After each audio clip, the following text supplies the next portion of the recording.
aquí la plática a la comunidad que se titula El lenguaje de los órganos. En esta ocasión va a ser impartida por el licenciado José Isaac Ramírez Muñoz, que ya nos acompaña. Y recordarles, como todas estas pláticas, que se grabarán durante toda la transmisión. Y voy a dar lectura a la formación académica del ponente y a su experiencia profesional. Como mencioné, se llama el licenciado José Isaac Ramírez Muñoz. Su formación la realizó en la licenciatura en psicología por la Universidad de Veracruz, en el Bajío, Unibajío León, en el 2009. Cuenta con diplomado en entrevista e intervención con menores víctimas de abuso sexual. Tiene diplomado en psicoterapia infantil con juego por el Instituto Mexicano de Educación e Investigación en Psicología. Está certificado como psicólogo perito forense por el Instituto de Profesionalización en Querétaro. Maestrante en Psicología Profunda por la Sociedad de Psicoanálisis León, México, AC. Su experiencia profesional: es miembro del equipo encargado de la evaluación operativa y de la aplicación de los albergues del sistema DIF estatal para mujeres y menores víctimas de violencia. Psicólogo en atención clínica a padres de menores y menores con discapacidad en el Centro Especializado de Estimulación Múltiple del Sistema DIF Municipal. Es encargado del Departamento de Psicología en el Colegio Oviedo, bachillerato en el 2011, en el Colegio Monclear Preescolar y Primaria Menor en el 2012, y desde el 2016 a la actualidad es encargado del Departamento de Psicología de Preescolar y Maternal del Instituto Lux. Además, consulta privada desde el año 2009 con niños y adultos. Y la plática que él impartirá, Isaac impartirá el día de hoy, es el lenguaje de los órganos. Te damos la palabra, Isaac. Adelante. Muchas gracias. Sí. Bueno, pues buenas noches a todos, a todas, bienvenidos y bienvenidas sean a este espacio donde pues el día de hoy vamos a compartir un poco de lo poco que sé sobre lo que es el lenguaje de los órganos, y digo poco porque es un tema bastante extenso, donde hay mucha información, muchísimo material por revisar y creo que pues bueno, me considero todavía pionero en el tema, pero bastante interesado justamente en él, ¿no? Y yo creo que para poder comenzar esta plática, les voy a compartir, bueno, pues justamente el por qué escogí este tema, ¿no? ¿Qué son los motivantes que me llevan a tomarlo como esta base de referencia para el día de hoy, compartirlo con ustedes, ¿no? Primeramente, bueno, pues la referencia histórica que hay. Yo creo que, como todos bien lo sabemos, en el caso, por ejemplo, de Freud, Charcot, grandes por ahí de la historia que también en un momento más vamos a retomar, si bien no fue como el tema especializado como tal la psicosomática o el lenguaje de los órganos, me parece que nos dieron grandes bases justamente para lo que es este tema que el día de hoy vamos a revisar, ¿no? El interés obviamente profesional que hay, que surge pues a partir justamente del curso también que yo realicé de mis estudios en la maestría aquí en la Sociedad de Psicoanálisis, donde en varias clases llegamos a hacer revisión de material relacionado justamente al tema de la psicosomática, ¿no? El otro punto de partida o el por qué se escoge este tema son los casos justamente que suelen llegar, y creo que cada vez con mucha mayor frecuencia, a lo que es la consulta privada.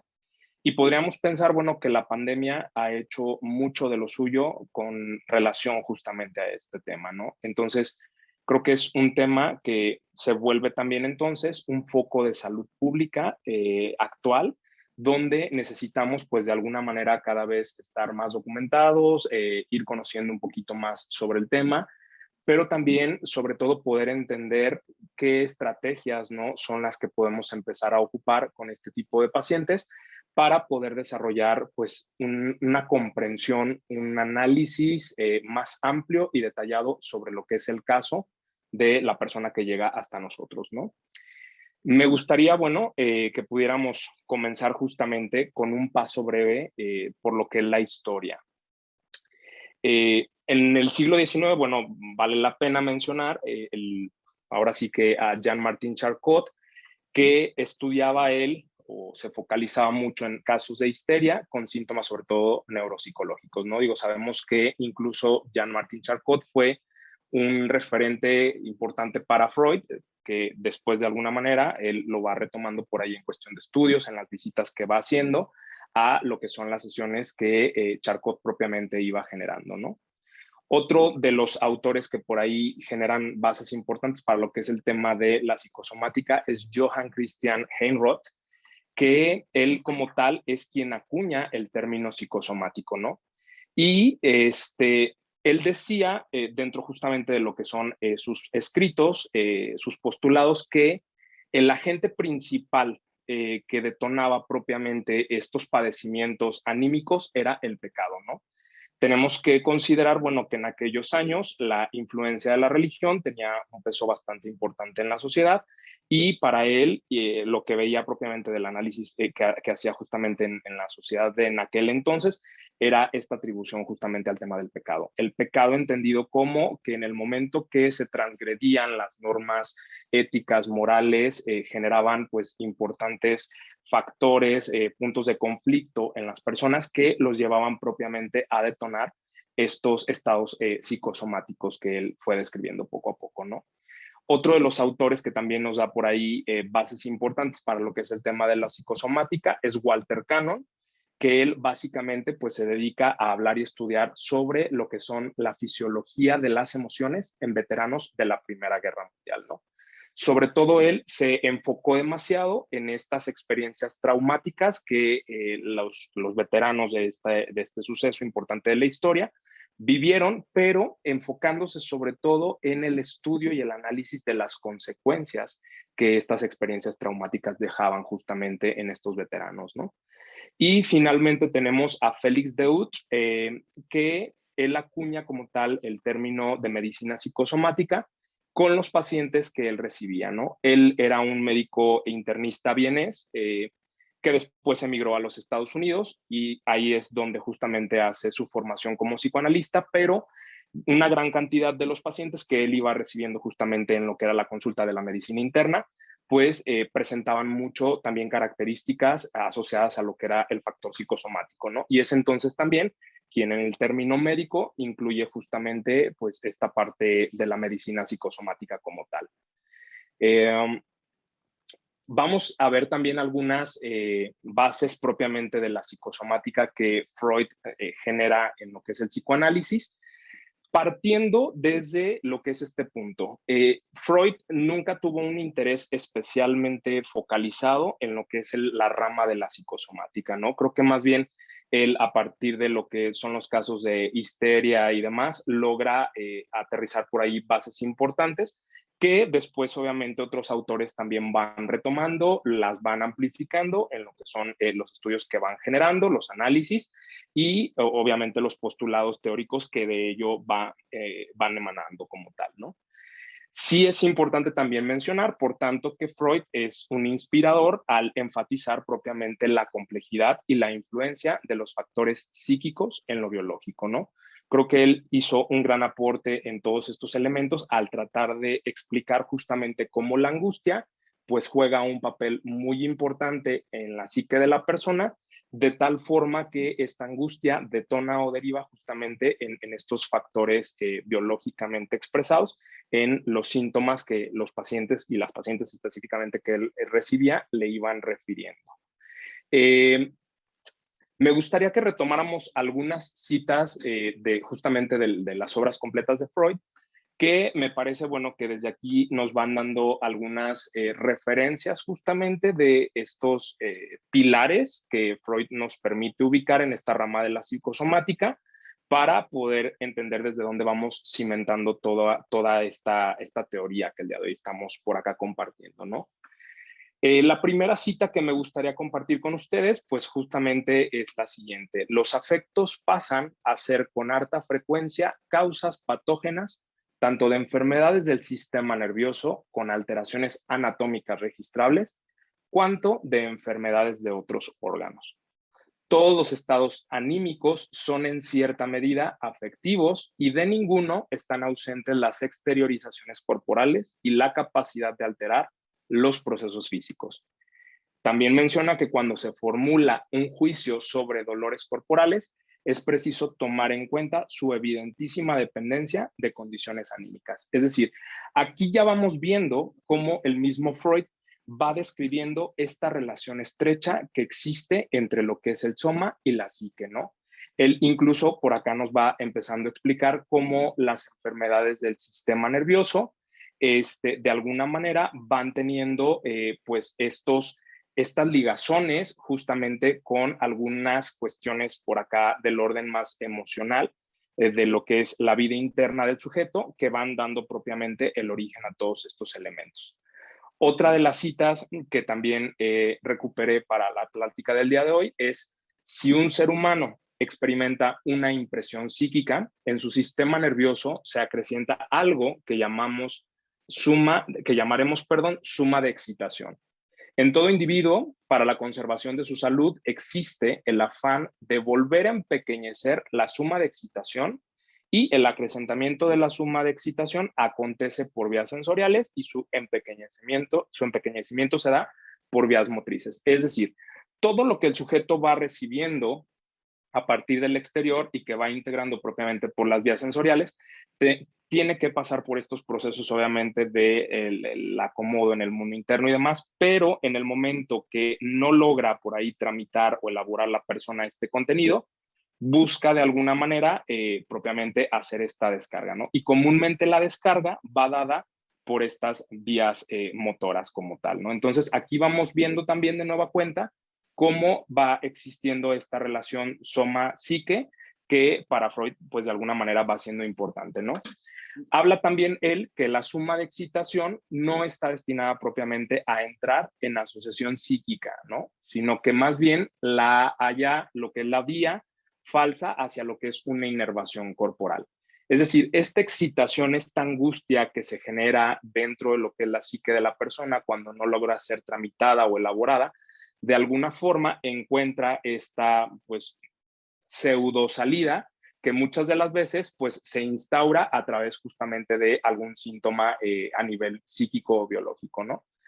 Consiguiéndose así lo que es la representación insoportable que queda expulsada de la conciencia del yo, la cual acoge en su lugar la reminiscencia somática nacida por la conversión y padece bajo el dominio, el afecto, enlazado con mayor o menor claridad a tales reminiscencias, ¿no? Es decir, en el momento que esto va propiamente el sujeto por acá generando el conflicto, que no va logrando manejar esta parte de la angustia, el yo en ese momento justamente trabaja con este proceso de generar lo que es la parte de la conversión, ¿no? Donde pues está encubierto de alguna manera o disfrazado este afecto o el punto de conflicto que da el origen propiamente a esta situación.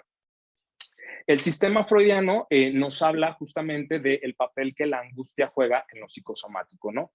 Lo que Freud nos explica de una manera muy clara es, primeramente, que la angustia no puede ser transformada ni tampoco organizada a través de lo que es el aparato de la psique. Esto mismo que hemos estado, pues de alguna manera, mencionando a partir de estas mismas citas, ¿no? En el momento en el que el sujeto, la persona, no logra transformar, organizar, elaborar o integrar propiamente esa angustia, de alguna manera se va generando un nivel de excitación, de tensión importante, que propiamente va sobrepasando estas posibilidades de elaboración mental, ¿no?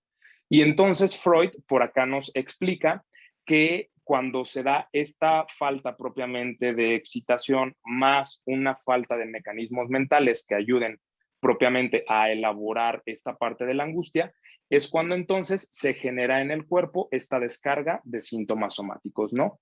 Para Freud, esa sería, vamos a llamarle como la suma tal cual, o los ingredientes que necesitaríamos para que se pudiera producir desde la angustia este síntoma somático en el cuerpo. Ahora, es importante que vayamos empezando a revisar también un poquito sobre, pues, qué es la somatización o cómo la van concibiendo distintos autores, ¿no?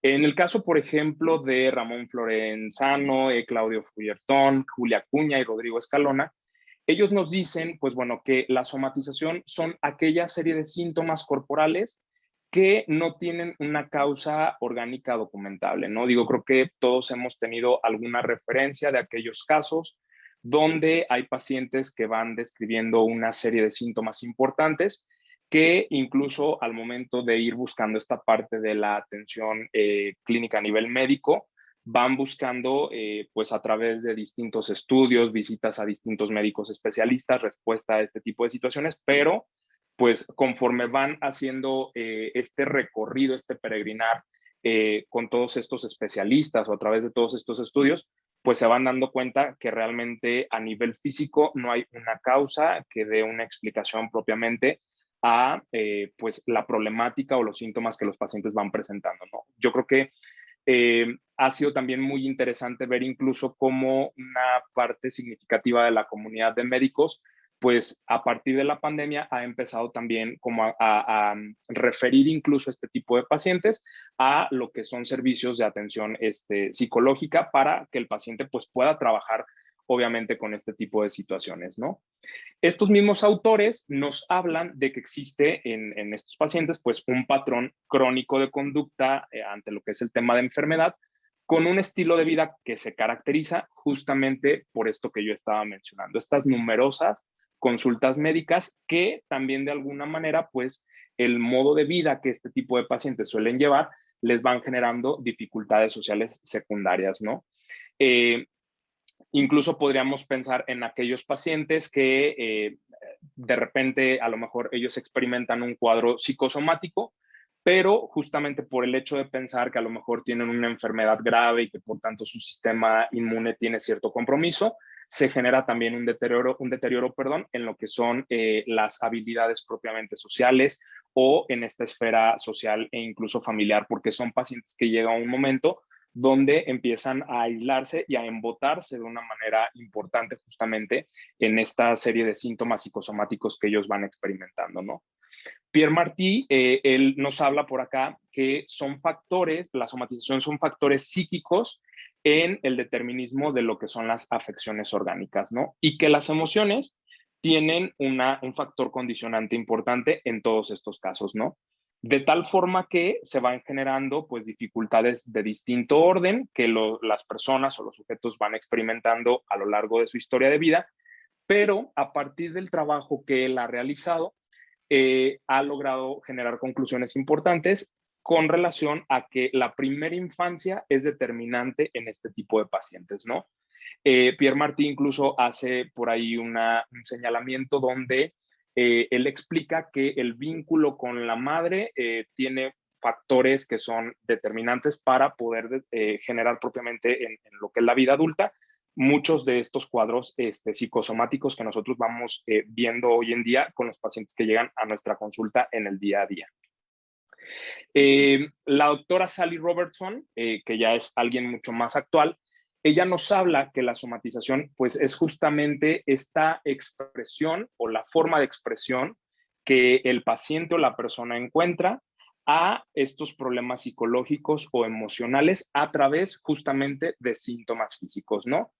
Y por síntomas físicos vamos a entender desde la náusea, el dolor de cabeza, el dolor abdominal, el dolor en el pecho, los problemas intestinales, los problemas menstruales, la fatiga, la disfunción sexual, entre otros, ¿no?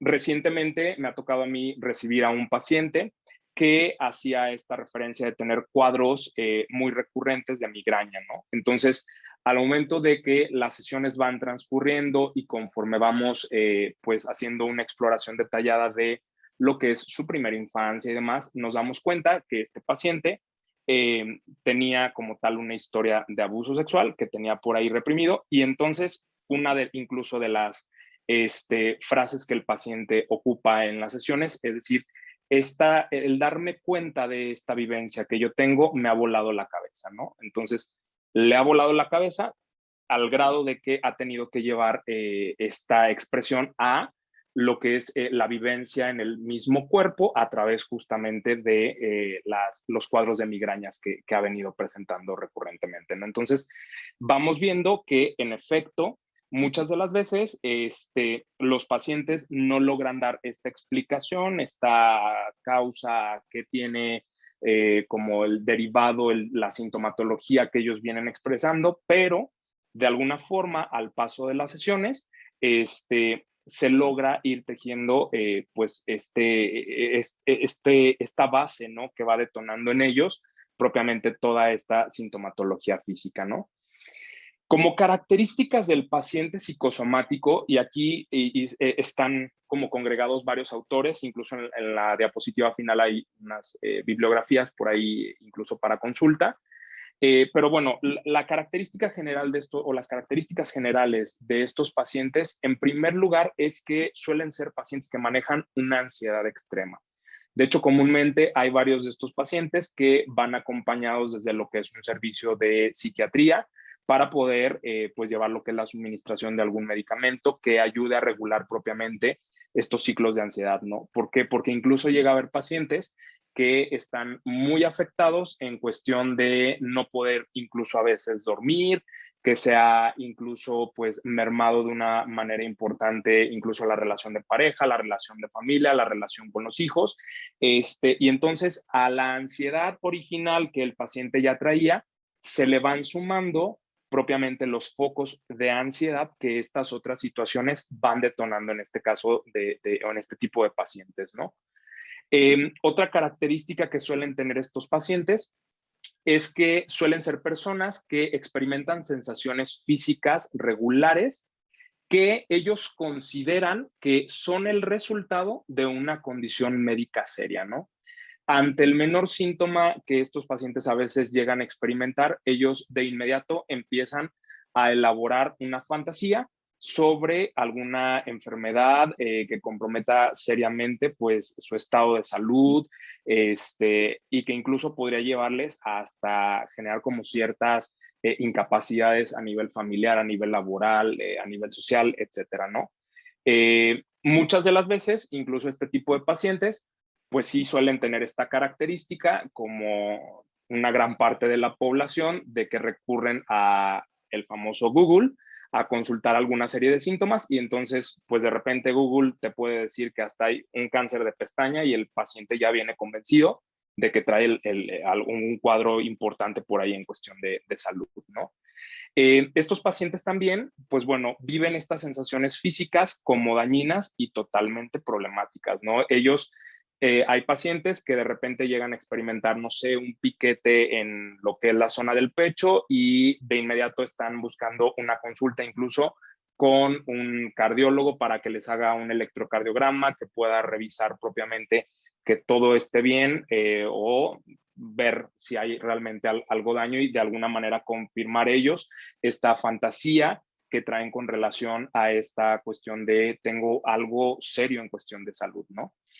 Suelen ser pacientes que sospechan de manera muy recurrente que las evaluaciones y los tratamientos que los médicos les han ido indicando han sido completamente inadecuados, ¿no? Y es justamente este pensamiento el que les lleva a ellos de manera recurrente a visitar una serie de especialistas de distintas ramas hasta pues que de alguna manera, conforme ya van viendo la cantidad de especialistas que dicen, oye, ¿sabes qué? Tú no, definitivamente no tienes nada que mi área pueda atender, estás completamente bien, tus estudios salieron dentro de lo que son los rangos esperables para tu edad y demás, es cuando muchas de las veces van cayendo en esta conciencia de que hay algo que quizás a nivel emocional tendrían que atender o bien muchas de las veces es hasta el momento en el que los médicos empiezan también a hacer una explicación o una referencia de lo importante que sería recibir una atención psicológica es cuando los pacientes se acercan, ¿no? E incluso a veces todavía con esta referencia que los mismos médicos van haciendo, los pacientes llegan incluso dudando de que realmente tengan que acudir a un tratamiento de atención psicoterapéutica, ¿no? por esta misma cuestión, ¿no? De que ellos están convencidos que hay algo de compromiso en la salud a nivel físico-biológico, ¿no? Son pacientes también, bueno, que suelen preocuparse porque la actividad física pueda ser perjudicial propiamente para ellos, ¿no? Hay pacientes que de repente explican esta parte de, oye, es que yo no puedo hacer alguna actividad física porque siento que me empiezo a agitar y empiezo a sentir piquetes en el corazón y estoy seguro de que me va a dar en ese momento un infarto. Y entonces, pues suelen como ir aislando por ahí este tipo de actividades, ¿no? De tal manera que pues cada vez la angustia se va exacerbando muchísimo más en ellos, ¿no? También son pacientes que de manera muy frecuente suelen emprender acciones para saber si hay situaciones de anormalidad. ¿Qué situaciones podríamos pensar o qué acciones podemos pensar que este tipo de pacientes pueden emprender, ¿no? Desde estar revisando frecuentemente lo que es la presión arterial, la parte de llevar la mano a lo que es la yugular para sentir la frecuencia, la intensidad del latido cardíaco. Hay quienes ahora con el tema de que los oxímetros se pusieron de moda, están todo el tiempo midiendo su oxigenación, la temperatura, hay una diversidad de acciones que este tipo de pacientes pueden emprender para poder ir de alguna manera constatando si hay algo de lo que tuvieran que preocuparse y por tanto ocuparse para atenderlo, o si no, sabes que ya vi que la presión está bien, entonces eso ayuda como que a veces tengan cierto estado de tranquilidad o de relajación, ¿no? En ocasiones también suelen ser pacientes que les da mucha tranquilidad el tema de las visitas a la atención médica, ¿no? Incluso hay pacientes que van haciendo esta descripción de, es que yo me siento muy seguro y me siento tranquilo en el momento en el que estoy, por ejemplo, en una sala de urgencias y que me están revisando, o en el momento en el que estoy con el médico, ¿no? Incluso hay pacientes que han llegado a referir esta idea o esta fantasía de algo sucede en mí que cuando estoy en el médico o en el hospital todo funciona como debe de ser dentro de mi cuerpo, pero en el momento en el que yo abandono el consultorio o en el momento en el que abandono el hospital, puedo de nueva cuenta a empezar a percibir estos síntomas que de alguna manera he ido registrando en días, en semanas, en meses o en años previos, ¿no? Son pacientes también, bueno, que suelen tener mucha inestabilidad a los tratamientos, ¿no? ¿Por qué? Por esto mismo que mencionaba anteriormente, ¿no? En esta cuestión de que muchas veces sospechan que tanto la evaluación que el médico hizo como el tratamiento que indicó no es el apropiado, ¿no? Y que por tanto entonces la situación sigue estando ahí o se está exacerbando de alguna manera importante para ellos, ¿no? Y finalmente, bueno, pues también suelen ser pacientes que ya en lo que es el espacio propiamente a nivel terapéutico, muchas de las veces suelen generar un discurso que genera tedio o aburrimiento para quien les escucha, ¿no? Muchos de los psicoanalistas, los psicoterapeutas que han escrito sobre lo que es el tema de la psicosomática, uno de los comunes denominadores a los que hacen alusión es justamente a este factor, ¿no? Que este tipo de pacientes suelen despertar un tedio muy grande, un aburrimiento e incluso una somnolencia en el terapeuta, porque suelen tener un discurso muy repetitivo, ¿no? Son pacientes que sesión tras sesión llegan hablando de la sintomatología que han tenido de tal manera que pareciera que ellos van con el terapeuta a reportarle la evolución, la exacerbación o el aminoramiento de los síntomas que han ido experimentando a lo largo de esos días, ¿no? Hay un autor que ahora sí que desde mi perspectiva me parece que ha profundizado bastante en lo que es el tema también de la psicosomática, que es Luis Chosa. Él nos habla estas siguientes frases que a mí me gustaría por acá poderlas mencionar el día de hoy. La primera de ellas es: aquello que las personas callan con los labios no solo suelen expresarlo con gestos o actitudes, sino también con el mismo funcionamiento de sus órganos. Incluso en varios libros que este autor tiene, él va logrando hacer una explicación muy detallada de cómo muchas de las veces los mismos pacientes con el transcurrir de las sesiones van logrando dar una explicación a veces muy compleja a lo que es esta sintomatología que ellos van describiendo como tal, ¿no? Pero además de lograr explicar esta sintomatología, él dice que también es muy importante poder identificar o poder ayudar a que el paciente logre hacer esta conciencia de por qué escogió como tal ese órgano para representar su problemática de esa forma en el cuerpo, ¿no? Y poder también ir de alguna manera entendiendo de cómo ha el paciente logrado desde la parte psíquica generar este deterioro que muchas de las veces sí se genera como tal en ese órgano. Y podríamos pensar principalmente en los síntomas que él, o en los cuadros clínicos que él describe, como pues principalmente los gastrointestinales, ¿no? Pacientes que se generan verdaderas hernias hiatales que incluso los llevan hasta una cirugía, y que él dice, bueno, en la parte o en el espacio analítico es importante poder prestar esta atención en el hecho de que el paciente logra hacer esta conciencia de por qué llegó el síntoma hasta donde llegó, ¿no? Y por qué escoger propiamente ese órgano como tal, ¿no? Luis Choza también nos dice que es importante entender que la enfermedad física es como tal una forma de lenguaje, ¿no? Y que para muchos pacientes, hablando en ese tenor de lo que es el lenguaje, esta enfermedad pues también deja de ser ese acontecimiento ajeno que irrumpe desde afuera de lo que es la propia vida para convertirse en el drama que le pertenece por entero, ¿no? Esta parte de, hay pacientes en la parte psicosomática que de repente de escuchar algunas referencias o cuadros clínicos que van teniendo otras personas, van ellos empezando como a generar esta fantasía de muy probablemente yo también tenga esto, ¿no? En cuestión a decir, híjole, también he empezado a sentir el dolor de cabeza, he empezado a sentir estos síntomas que esta otra persona estaba mencionando, y entonces también ellos van integrando esta parte a lo que es su propia persona y su propia historia de vida, ¿no? Pero también Luis Choza nos dice que es también la enfermedad un cambio de estado, ¿no? De modo que el enfermo que no cambia es el que no logra comprender. Luis Choza es muy claro al momento de expresar esta parte. Él nos dice, conforme un paciente se va atendiendo en lo que es el espacio analítico, en la psicoterapia analíticamente orientada, el paciente tiene que ir logrando hacer estos aterrizajes, estos puntos de conciencia, donde vaya entendiendo el por qué este órgano, el por qué de esta manera, qué está representando propiamente en cuestión de angustia, de conflicto a través de toda esta sintomatología. Y por tanto, el paciente tendría que generar un cambio, ¿no? Y él dice, si el paciente no cambia, es aquel que no ha logrado comprender cuál es la problemática que tiene y el por qué la está representando o focalizando de la manera en que lo ha elegido como tal.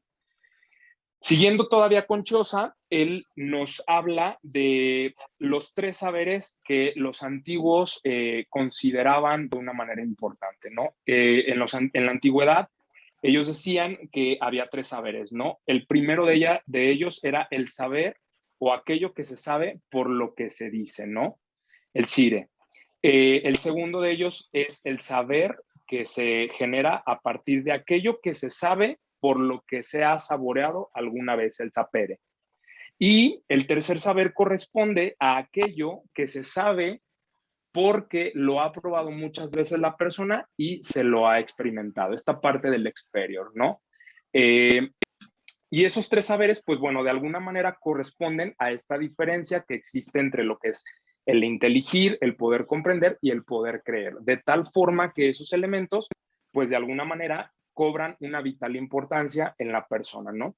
¿Por qué? Porque el paciente psicosomático de alguna manera puede tener referencias a partir de lo que se dice, de lo que él comienza a experimentar psíquicamente o internamente, y ¿qué es lo que sucede? Que como esos síntomas a nivel físico se van repitiendo de manera pues regular, el paciente de alguna manera llega justamente a este saber experiencial, ¿no? Y es entonces también donde Luis Choza nos dice que hay tres sistemas que nosotros tenemos que cuidar o trabajar de una manera muy detallada con este tipo de pacientes.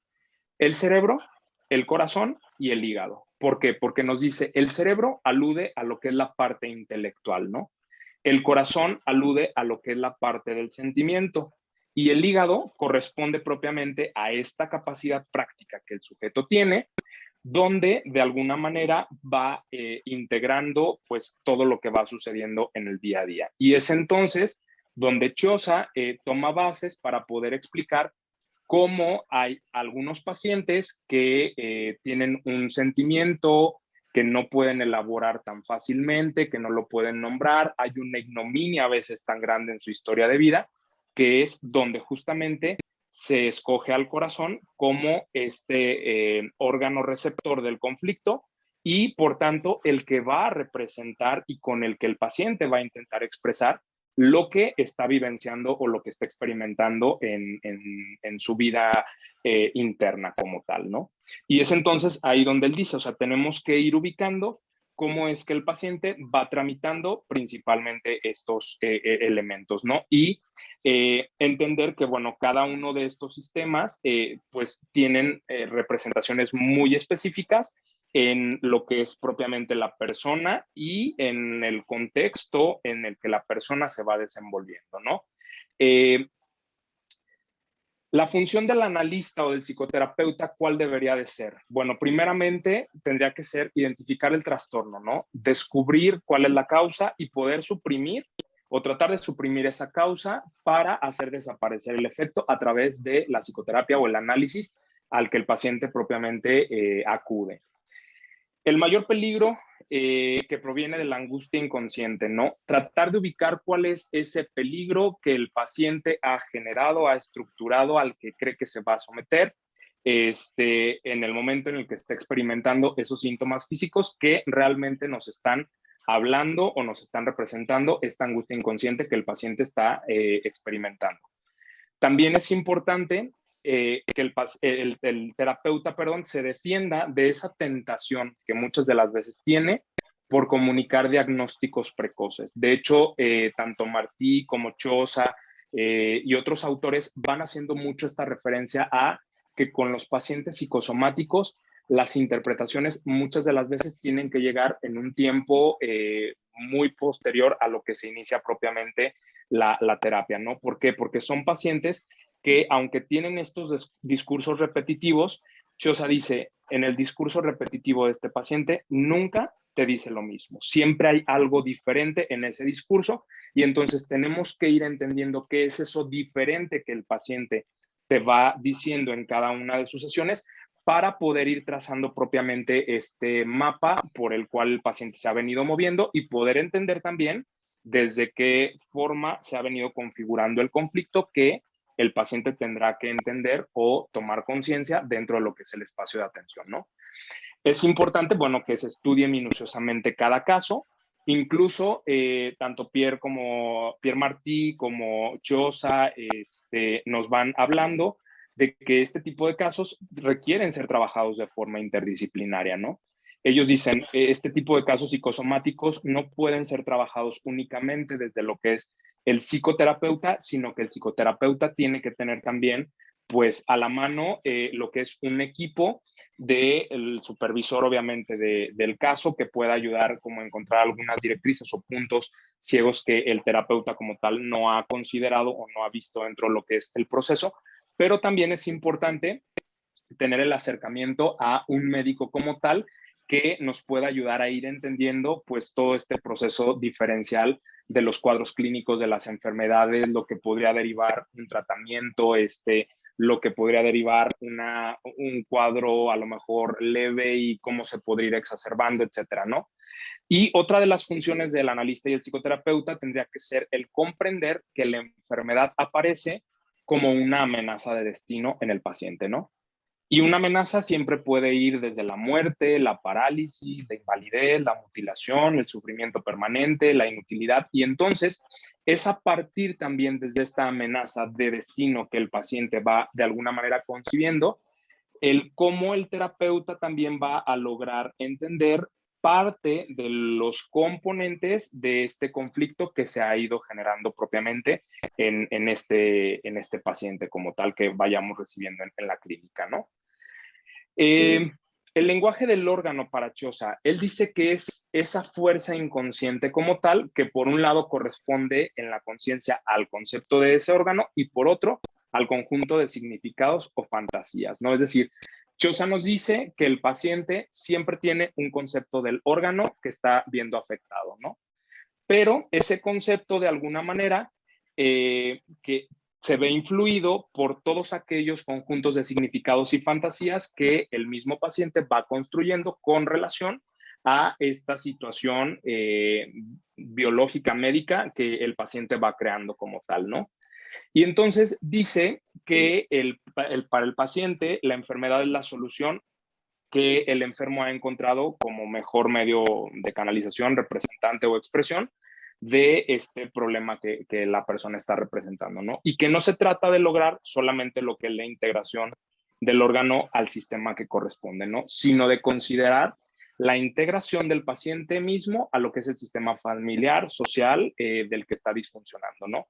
Chosa siempre hace mucho este énfasis en explicar que parte del objetivo también en la psicoterapia con el paciente psicosomático es que el paciente logre integrar al órgano como órgano, que lo libere como tal del conflicto, para que también a partir del entendimiento de ese conflicto, de esa liberación del órgano, el paciente también pueda integrarse en este sistema familiar o en este sistema social en el cual ha venido teniendo algunas afectaciones en cuestión de interacción, de expresión, de vinculación con cada una de las personas con que va interactuando en estos sistemas.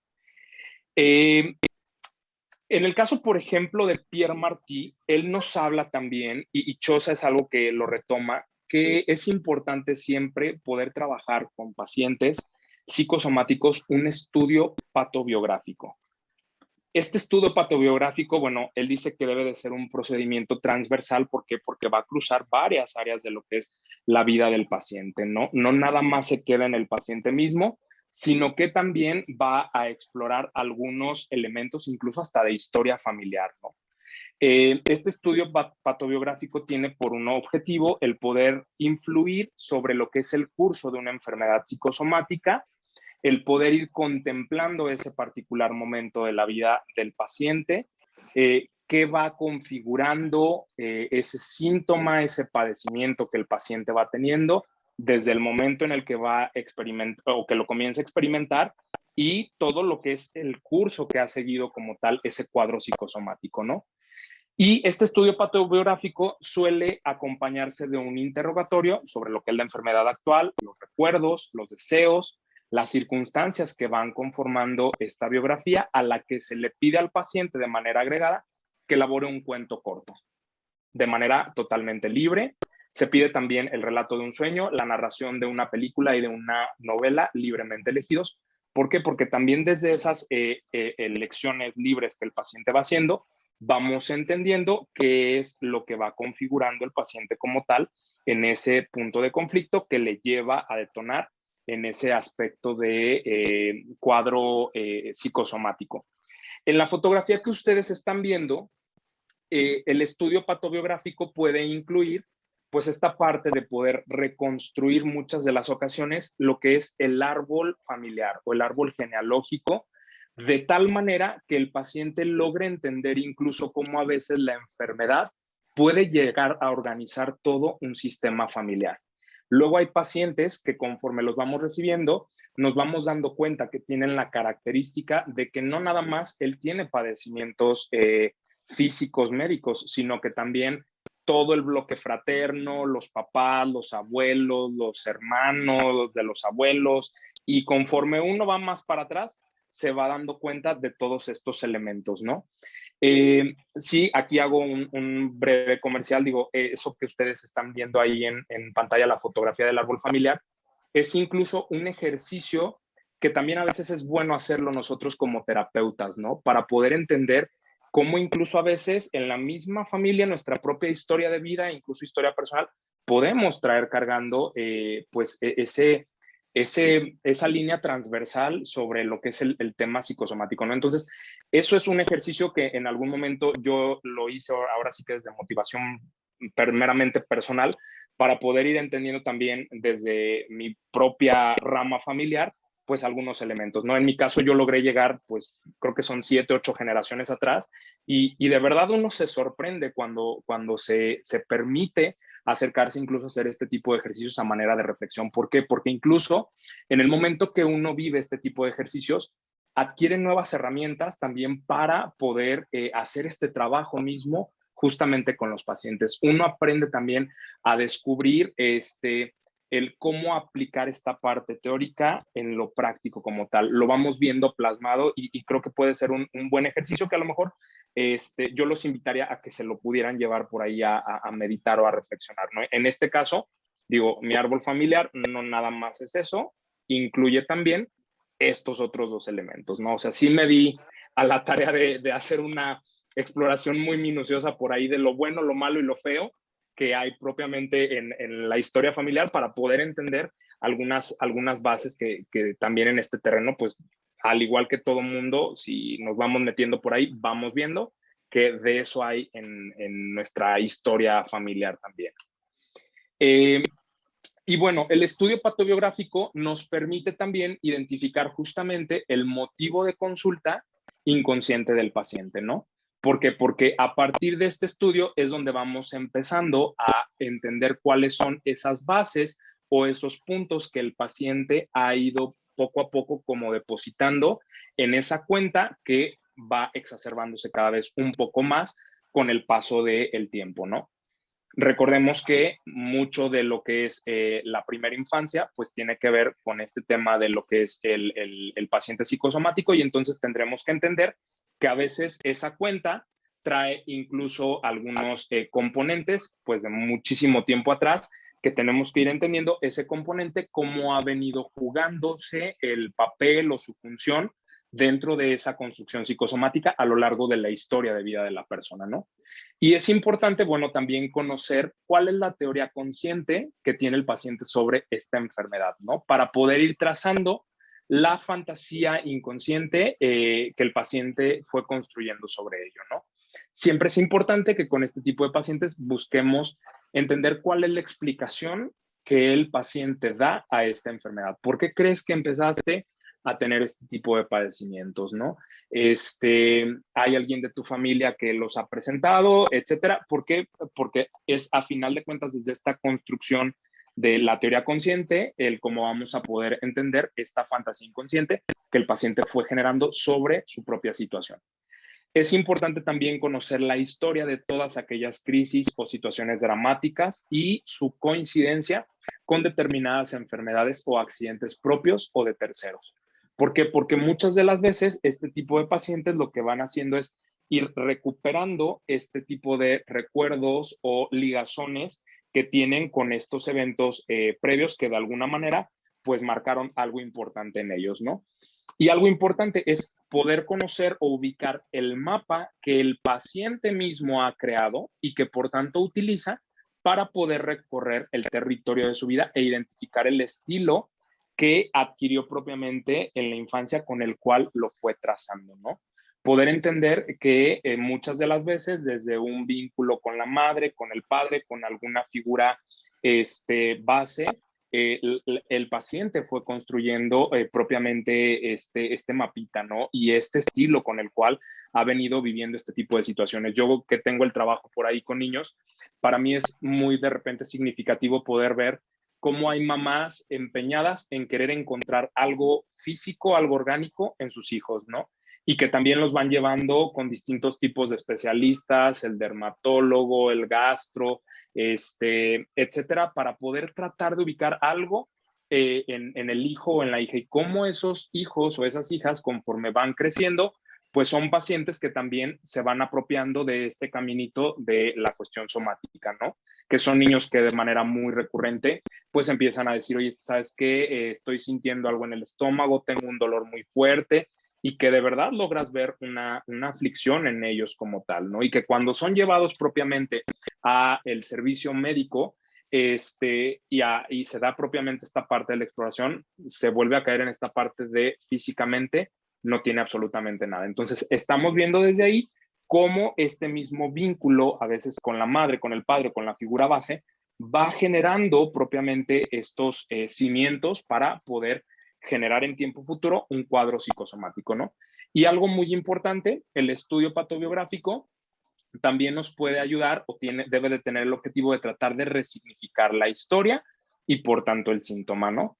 Muchas de las veces, pues hay que ayudar también a este tipo de pacientes. Volvemos a lo mismo que decíamos hace un ratito, ¿no? Que el paciente logre integrar y darle sentido al órgano como tal, pero también que él logre integrarse en esa vida familiar, en esa vida social, en esa vida académica, laboral, etcétera, que de alguna manera ha tenido alguna merma, ¿no? Es importante tener en cuenta que una historia no se realiza con los hechos que han pasado. Esto lo dice también Choza, ¿no? Él dice, sino que más bien es precisamente con un significado que constituye hechos y los va enhebrando como si se tratara propiamente de estas cuentas de un collar, ¿no? Es decir, a un evento, un suceso pretérito, es justamente al que se le va dando este significado que de alguna manera se va ligando con otros hechos de la vida cotidiana y que se van sumando a ese enhebrar propiamente ese collar que se estaría tejiendo, por así decirlo, ¿no? Por tanto, como lo decía, bueno, el único acceso a un significado pretérito, pues depende de que ese significado continúe perdurando en el presente, es decir, que siga conservando el sentido pasado en el presente justamente del paciente, ¿no? Y lo podríamos resumir de la siguiente manera. Una historia solo puede relatar aquello que está vivo en el presente, aquello que no ha pasado en el sentido de que no ha terminado de ocurrir, ¿no? Entonces, esto quiere decir que en el presente el paciente que va presentando propiamente un cuadro psicosomático es un síntoma que desde el pasado no ha terminado propiamente de ocurrir, de integrar, de trabajar o de elaborar como tal. Y entonces hay que ir trabajando por desmenuzar cómo ese significado pasado que sigue haciendo un eco importante en el presente va construyendo propiamente toda esta situación que el paciente va presentando y va externando a través de la sintomatología física, ¿no? Y bueno, para cerrar, yo creo que sería importante tener en consideración estos aspectos, ¿no? Tener una amplia formación en el tema. Yo creo que en este sentido sí debe de haber una responsabilidad muy grande en nosotros como terapeutas, como analistas, en el sentido de poder decir, a ver, el tema de la psicosomática me parece que sí requiere un estudio, una capacitación, una supervisión, pues bastante importante, ¿no? Para poder tener las herramientas necesarias que nos permitan acompañar a este tipo de pacientes. Y para ello, pues también, bueno, pues es importante poder tener este propio proceso de análisis sobre este entendimiento de los terrenos psicosomáticos que el mismo analista podría tener, ¿no? Para que el paciente logre discernir lo que corresponde propiamente al paciente y lo que en algún momento dice, a ver, no, espera, como que esto está haciendo una resonancia conmigo y creo que aquí la objetividad no podría ser la más adecuada de todas, ¿no? Por eso es también importante tener esta parte de la supervisión de casos, de tal forma que el psicoterapeuta y el analista pues puedan tener esta posibilidad de poder ir ubicando cuáles son los puntos ciegos que de alguna manera se van o se pudieran ir congregando dentro de lo que es el mismo proceso de psicoterapia. Porque volvemos a lo mismo. Este tipo de pacientes suelen manejar discursos a veces que generan aletargamiento al paciente, somnolencia, aburrimiento, tedio, etcétera. Y entonces ese tipo de estados pues pueden generar esta omisión en algunos aspectos importantes a considerar del caso, ¿no?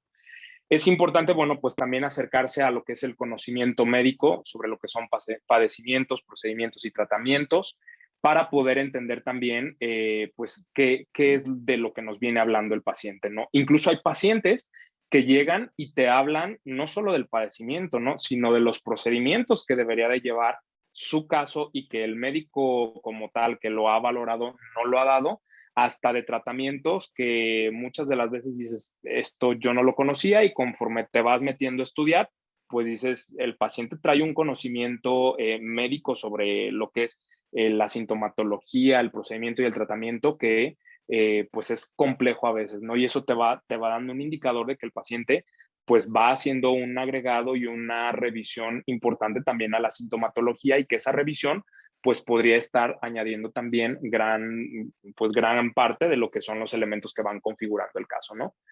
Y es importante, pues bueno, también poder considerar lo que es el trabajo interdisciplinario. Esto que mencionaba yo hace unos instantes, de poder pues tener a la mano siempre algún médico sobre el cual podamos apoyarnos para poder ir entendiendo algunos padecimientos, procedimientos y tratamientos propiamente de las sintomatologías o los cuadros psicosomáticos que los pacientes nos pudieran llegar a describir propiamente como tal, ¿no? Y lo que es la supervisión también de casos. Y sobre todo también la herramienta o la opción de canalizar cuando el caso salga totalmente de nuestro saber y de nuestra capacidad práctica. Yo creo que eso es importante, poder entender que ahora sí que como dice el dicho, al mejor tirador se le puede ir la liebre, ¿no? Y entender que si hay un caso que te está sobrepasando, que no estás logrando entender y que por más que estás trabajando, el caso está estancado, pues yo creo que va a haber indicadores que te van a hacer entender a ti o que nos hacen entender como terapeuta, analista, que ese caso muchas de las veces lo mejor que se puede hacer o la ayuda más grande que podemos dar a ese paciente es a través de una canalización, ¿no? Y pues bueno, eso es parte de la bibliografía, que yo ocupé para lo que es la presentación del día de hoy. Es básicamente lo que el día de hoy yo tenía por acá para compartir con ustedes. No sé si haya alguna pregunta que con muchísimo gusto pudiéramos por acá apoyar.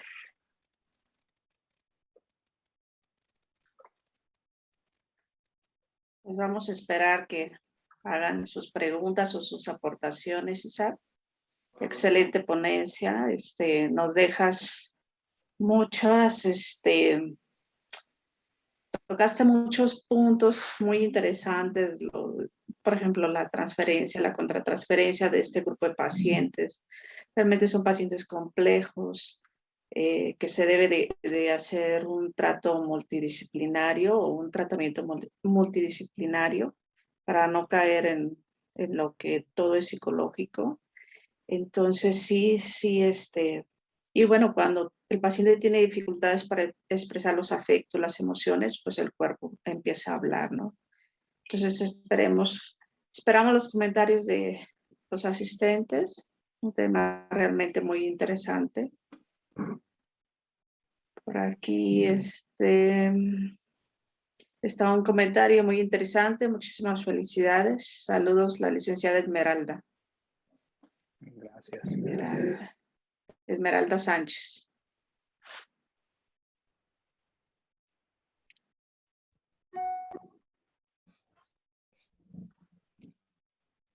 Bueno, yo. Sí, Aida, adelante. Hola, buenas noches a todos. Buenas noches.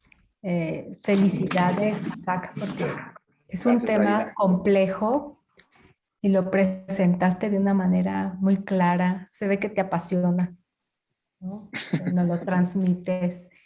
Y cómo es importante tenerlo presente, ¿no? En una terapia con enfoque psicoanalista o en un psicoanálisis, cuando el paciente nos habla, ¿no? De una migraña, de un dolor de alguna sintomatología, no la dejemos pasar, ¿no? Cómo nos está tratando de comunicar algo, ¿no? Y que nosotros como profesionales tendremos que tener claro la diferenciación, ¿no? Cuando se trata de una posible histeria, cuando se trata de una hipocondria, cuando se trata de un paciente psicosomático, ¿no? Entonces, no dejarlo pasar de largo como si nada, ¿no? Incluso alguna alergia, ver en qué momento de lo que está tratando en su análisis, en la psicoterapia, está surgiendo, ¿no? Para tratar de entenderlo. Cómo son pacientes, los pacientes psicosomáticos pueden ser pacientes que la enfermedad les ha dado una identidad, ¿no?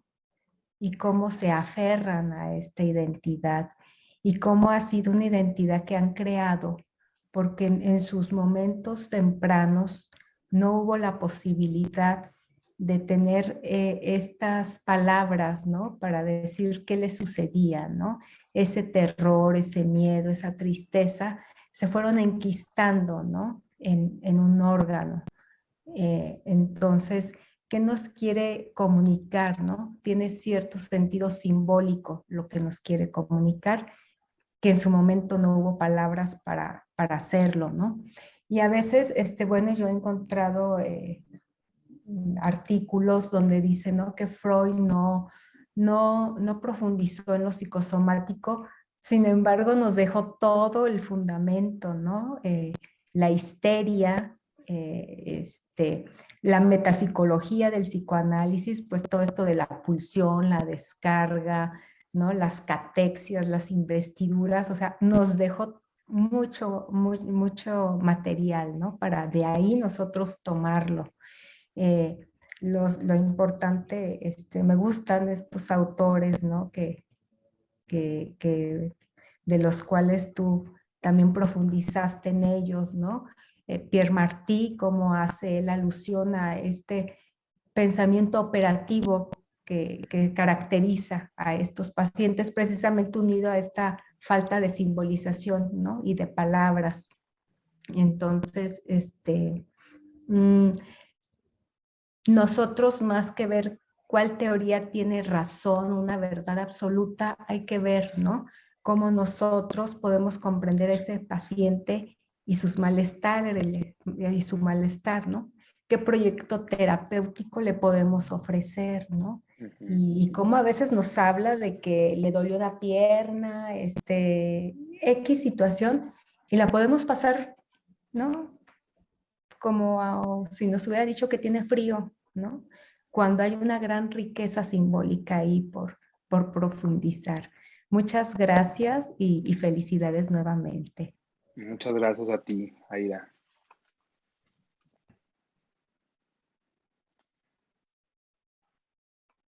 ¿Alguien más desea hacer algún comentario? Aquí Gerardo Macías te dice que muchas felicidades, un tema muy apasionante de las personas que nos están escribiendo. Isabel dice el tema muy entendible, claro, muy bien fundamentado con las referencias históricas. Gracias por compartir. Y Jocelyn también te felicita.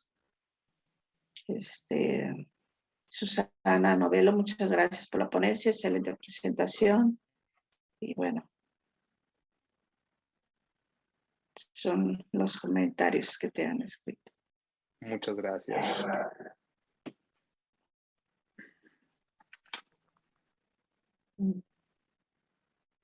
Todavía tenemos tiempo para más comentarios.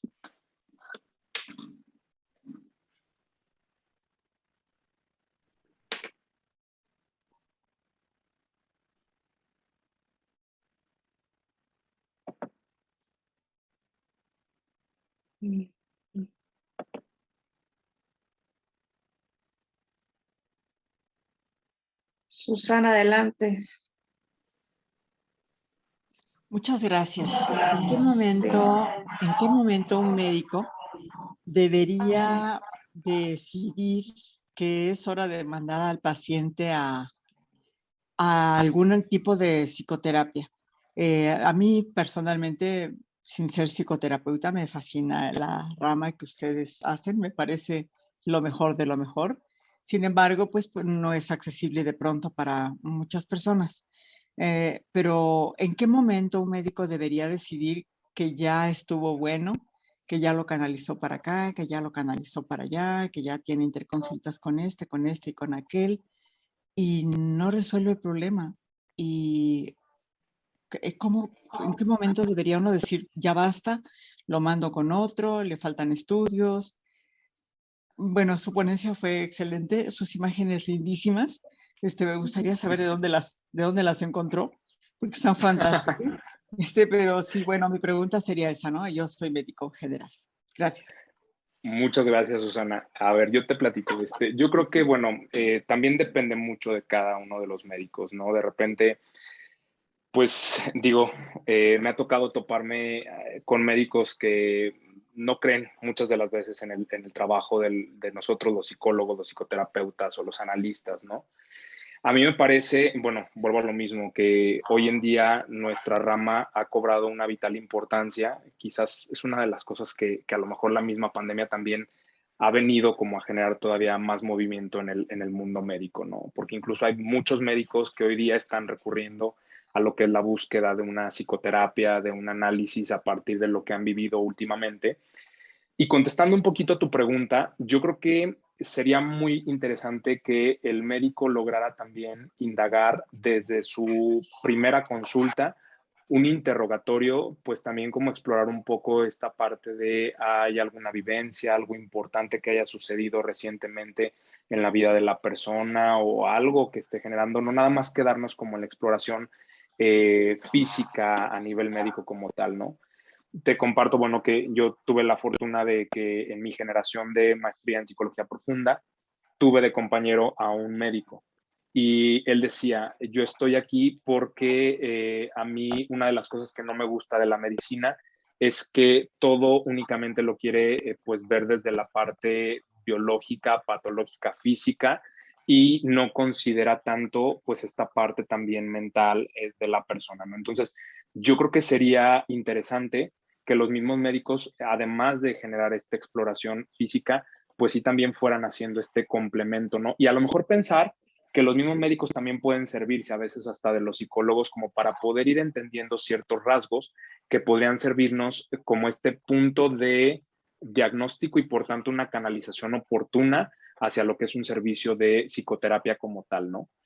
Otro elemento que podríamos tener, bueno, yo creo que en el momento en el que se hacen estudios al paciente y que la exploración física no te da algún indicador de algo físico como tal, algo orgánico, es momento como de empezar a señalar, a ver, físicamente, orgánicamente, fisiológicamente hablando, ¿estás bien? Yo creo que aquí sería importante poder empezar a pensar si hay algo emocional, algo personal que pudiera estarte haciendo una resonancia en este momento en tu vida y que a lo mejor pudiera estar generando esta cuestión. Entonces, yo creo que el momento pues puede ser, vuelvo a lo mismo, desde a lo mejor las primeras consultas, conforme a lo mejor se puedan ir generando también algunos cuestionamientos que permitan ir ubicando algunos puntos elementales del paciente, pero también a lo mejor desde este material concreto de la exploración y los estudios que muchas de las veces se solicitan a este tipo de pacientes, y cuando se encuentra que no hay, pues ahora sí que una base, un fundamento, poder hacer esta derivación. Y sobre las imágenes, pues Google, Google fue ahí el encargado de proporcionar esas imágenes. Sí, más bien las búsquedas las realicé por ahí en inglés, que luego muchas de las veces yo me he dado cuenta que tiene como más recursos o más elementos que solamente el idioma español. Gracias, Isaac. Muchas gracias. Muchas gracias. Gracias. Yo soy médico homeópata y manejamos este concepto que tú manejaste ahora, pero un poquito cambiado, le llamamos biopatografía. Sí, y bueno, sí sondeamos, sin embargo, pues como médicos generales tenemos un límite, ¿no? No conocemos de todo y sí tenemos que derivar porque, bueno, desafortunada o afortunadamente hay una responsabilidad, por así decirlo, no solo ética ante el paciente, sino una responsabilidad ante las autoridades de salud y etcétera. Entonces hay que cumplir guías y alguna serie de cosas que no nos gustan tanto porque a veces pensamos que es demasiado técnico, como una ecuación que no se puede llevar a cabo, pero son las guías y eso dice la guía que yo debería de hacer. Y si yo no hago la guía, a mí me pueden sancionar. Entonces es algo complejo. Sin embargo, bueno, como médicos homeópatas nos damos un poquito más la libertad de dedicar en las consultas hasta hora y media, ¿no? Y sondear un poco más ese aspecto emocional, esa historia.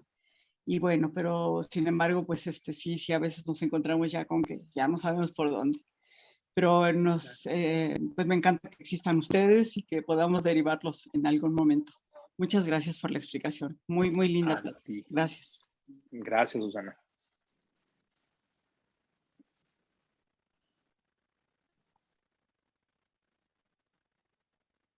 Por aquí existe, bueno, Gabriela Sandoval hace una pregunta. ¿Existe alguna rama que comprenda el psicoanálisis y la neurociencia?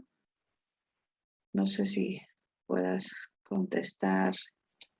Fíjate que no, la verdad no te sabría responder a eso. Vi que Angélica Pateiro andaba por aquí, sé que ella tiene estudios justamente en esta cuestión de neurociencias. De No sé si ella neurociencias. pueda apoyarnos un poquito como a explicar esta pregunta. Digo, si es que hubiera la rama como tal. Sí, Gabriela Hola. también. Sí, adelante, Ah, Angélica. Aprovecho para felicitar a Isaac, ¿no? Muchas felicidades. Igual una ponencia muy bien estructurada, muy fundamental, muy clara, ¿no? Y con Chosa, que es brillante, ¿no? Y Pierre Martín. De neurociencia sí, está neuropsicoanálisis, igual como parte de la IPA. De hecho, ha sacado, uno de los representantes es Mark Solms, que ha sacado un libro acerca del ello consciente y cómo hace este diálogo entre las neurociencias y el psicoanálisis. Entonces sí está esa parte. Hay una asociación justamente, la MPSA, que es la Asociación Internacional de Neuropsicoanálisis, y hay diferentes ponencias muy interesantes sobre este diálogo justamente, ¿no? Y abordan mucho esta parte de psicosomática desde la parte fisiológica y el psicoanálisis. Entonces sí hay una rama por ahí. Muchas gracias, Angélica. Bueno. Bueno.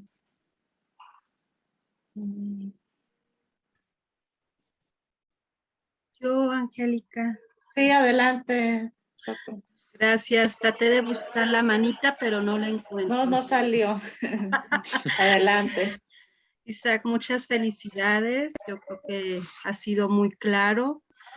Me gustó que pudiste intercalar entre tu exposición al usar los autores un lenguaje científico, pero que también fuiste incorporando el lenguaje de los pacientes, que eso cuesta mucho trabajo aterrizar y te lo agradezco.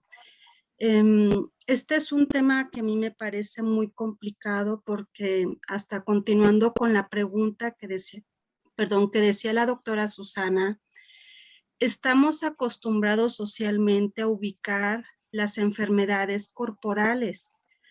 Es más fácil decir me duele el estómago, me duele la cabeza e ir con el médico y que nos dé una pastillita y santo remedio. Pero el día que el paciente va y el médico le dice que ya te hice estudios, no tienes nada, es cuando ese es el punto de partida que dice ya te hice estudios y desde físicamente no tienes nada, valdría la pena hacer una valoración psicológica.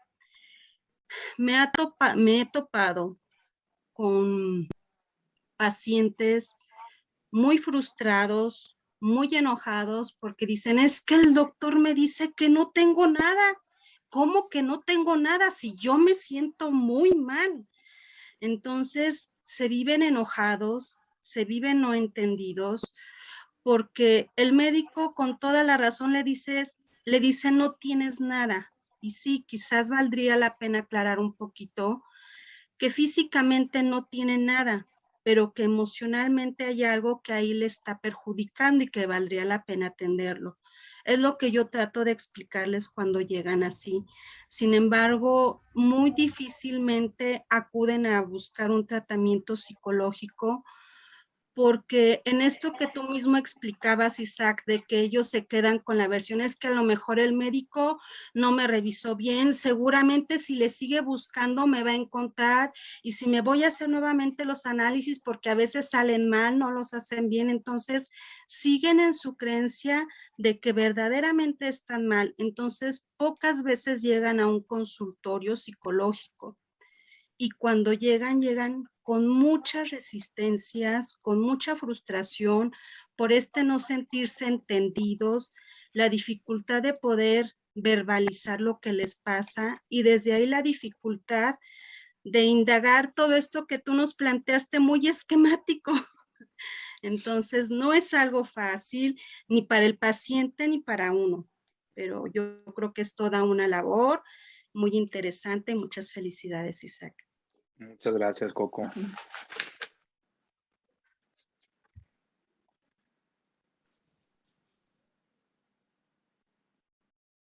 Ok.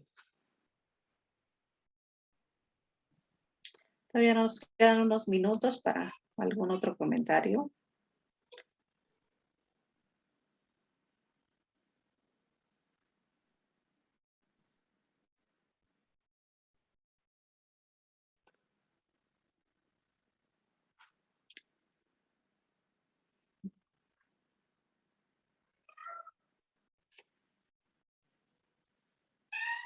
A ver, Susana, nuevamente.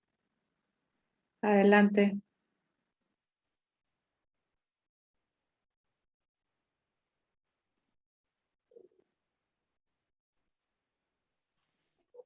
Está sin volumen.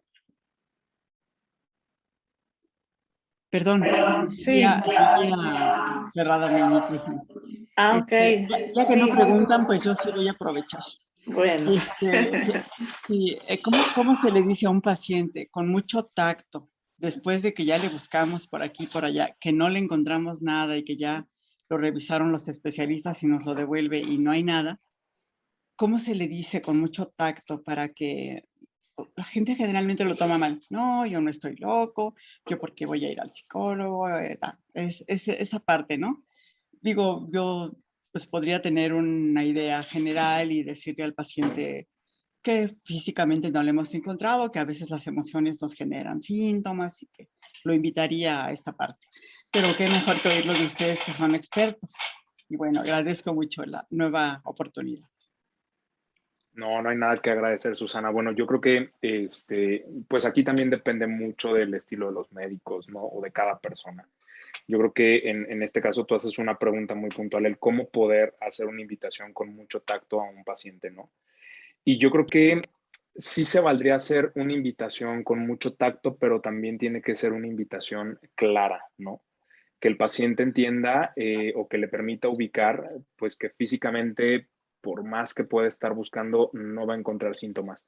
Y muchas de las veces, yo creo que este tipo de pacientes también funcionan hablando desde ejemplos de terceras personas, ¿no? ¿Por qué? Porque incluso a veces la referencia que ellos tienen de la enfermedad es de terceras personas o donde empiezan propiamente a configurar la cuestión psicosomática, ¿no? Entonces, a lo mejor se podría hacer esta explicación de he tenido la experiencia con otro tipo de pacientes, con casos similares al tuyo, donde después de hacer una exploración minuciosa a nivel físico, con estudios y no encontrar algo contundente sobre alguna cuestión patológica, alguna enfermedad y demás, se han acercado a un servicio de atención psicoterapéutica donde pues el paciente logra entender que muchas de las veces hay cuestiones que traen incluso en historia de vida de tiempo atrás que podría estar generando este tipo de cuestiones o algo incluso del tiempo presente y a lo mejor tú cuestionar desde ahí, consideras que algo de esto podría estar ocurriendo, has considerado en algún momento el acercarte a un espacio de atención psicológica donde también pues puedas como pensarte desde allá en esta cuestión que estás refiriendo hoy el día acá conmigo. Creo que puede ser una buena base, ¿no? El hablarlo también a veces como desde esta referencia de terceras personas porque el paciente también así ubica que entonces no es el único que está en esa situación, ¿no? Sino que hay otras personas que también pueden estar atravesando justamente esta misma problemática y que así como a esos otros pacientes les ha sido funcional este recurso de la psicoterapia, en el caso de ellos como tal, también podría haber esta misma funcionalidad. Muchas gracias. Sí. De nada.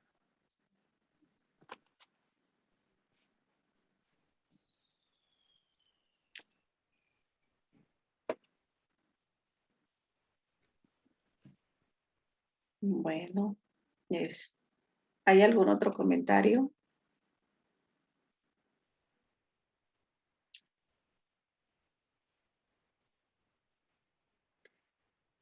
Pues bueno, si no hay algún otro comentario, pues agradecemos a Isaac Ramírez por su excelente ponencia. Espero pronto nuevamente nos acompañes por acá, Isaac. Y bueno, a nombre de la Sociedad de Psicoanálisis les damos las gracias por su asistencia y nos vemos para la próxima sesión científica. No sé si quieres agregar algo, Isaac.